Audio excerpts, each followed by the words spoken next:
अध्यक्ष महोदय, 2004 से पहले सरकारी कर्मचारियों को जब वो रिटायर होते थे तो उसको जीपीएफ प्लस ग्रेच्युटी का 20 लाख रुपया एक मुश्त मिलता था और उसके बाद में उसके बेसिक वेतन का 50% और अन्य लाभ सहित उसको पेंशन के रूप में जीवन भर मिलता था।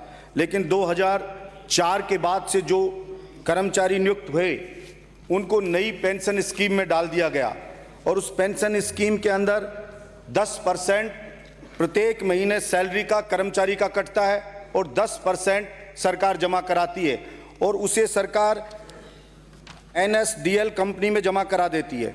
ये एनएसडीएल उसको शेयर मार्केट में उस पैसे को लगाती है और जब कर्मचारी रिटायर होता है उस वक्त अगर शेयर मार्केट में मंदी है तो जो पैसा उसका जमा है वो पैसा भी उसका कम हो जाता है और रिटायरमेंट के वक्त उसको जो पैसा टोटल जमा होता है उसका 60% दिया जाता है और उस 60% के ऊपर भी लगभग 30% के लगभग उसके ऊपर टैक्स के रूप में कट जाता है। 40% जो बचता है वो शेयर मार्केट में रहता है, उससे जो प्रॉफिट होता है वो उसको पेंशन के रूप में दिया जाता है। ऐसा ही मैं एक उदाहरण बताऊंगा जो केवल नाम मात्र का होता है, ना के बराबर होता है। ऐसे ही एक पैरा टीचर जो थी वो प्रबोधक के रूप में नियुक्त हुई, स्थायी हुई। वो 60 साल उम्र होने पर जब 17 में रिटायर हुई उसके बाद से उसको पेंशन मिल रही है, लगभग 1000 रुपये महीने के लगभग मिल रही है, जो ना के बराबर एक गैस का सिलेंडर भी उसका आता नहीं है। अध्यक्ष महोदय, मैं आपके माध्यम से सरकार को बताना चाहता हूं कि सरकार को कोई आर्थिक नुकसान भी नहीं होगा